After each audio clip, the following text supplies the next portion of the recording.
A girl who never give up. एकेकाळी सारा नावाची एक लहान मुलगी होती. साराला शाळेत जायला आवडायचे, पण कधीकधी तिला धडा समजला नाही किंवा एखादी समस्या सोडवता येत नाही तेव्हा ती निराश व्हायची. एके दिवशी तिच्या शिक्षिकेने तिला सांगितले की चुका करणे ठीक आहे आणि चुका करणे म्हणजे आपण कसे शिकतो आणि वाढतो. साराने याचा विचार केला आणि परिस्थिती कठीण असतानाही दररोज तिच्या सर्वोत्तम प्रयत्न करण्याचा निर्णय घेतला.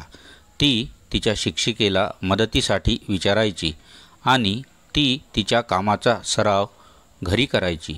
हळूहळू पण खात्रीने साराला धडे चांगल्या प्रकारे समजू लागले आणि ती अधिक सहजपणे आपल्या समस्या सोडवण्यास सक्षम झाली. काही काळापूर्वी साराच्या गुणांमध्ये सुधारणा झाली आणि तिला स्वतःचा अभिमान वाटू लागला. तिला जाणवले की कठोर परिश्रम करून आणि हार न मानता ती तिच्या मनात असलेली कोणतीही गोष्ट साध्य करू शकते.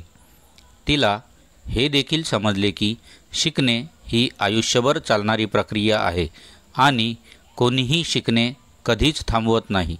साराच्या शिक्षिकेलाही तिचा अभिमान वाटत होता आणि तिने तिला सांगितले की ती बाकीच्या वर्गासाठी एक उत्तम उदाहरण आहे. त्या दिवसापासून साराने कठोर परिश्रम करणे सुरूच ठेवले आणि कधीही हार मानली नाही आणि अखेरीस तिने उडत्या रंगांसह शाळेतून पदवी प्राप्त केली. निष्कर्ष: शेवटी साराच्या कथेतून असे दिसून येते की कठोर परिश्रम आणि दृढ निश्चयाने कोणीही आपले ध्येय साध्य करू शकतो.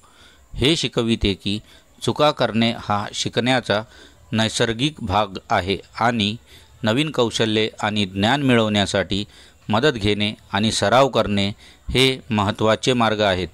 हे आपल्याला आठवण करून देते की शिकणे ही आजीवन प्रक्रिया आहे आणि कोणीही शिकणे कधीही थांबवत नाही. ही कथा मुलांना त्यांच्या अभ्यासात चिकाटी ठेवण्यासाठी आणि आव्हानांना तोंड देत असताना हार न मानण्यास प्रोत्साहित करते. त्यांना आठवण करून देते की त्यांनी मन लावल्यास ते मोठ्या गोष्टी साध्य करण्यास सक्षम आहेत. मित्रांनो, कशी वाटली तुम्हाला आजची ही कहाणी? आवडली असेल तर लाईक, शेअर, कमेंट आणि चॅनलला सबस्क्राईब करायला विसरू नका. भेटूया पुढच्या कहाणीमध्ये. तोपर्यंत धन्यवाद.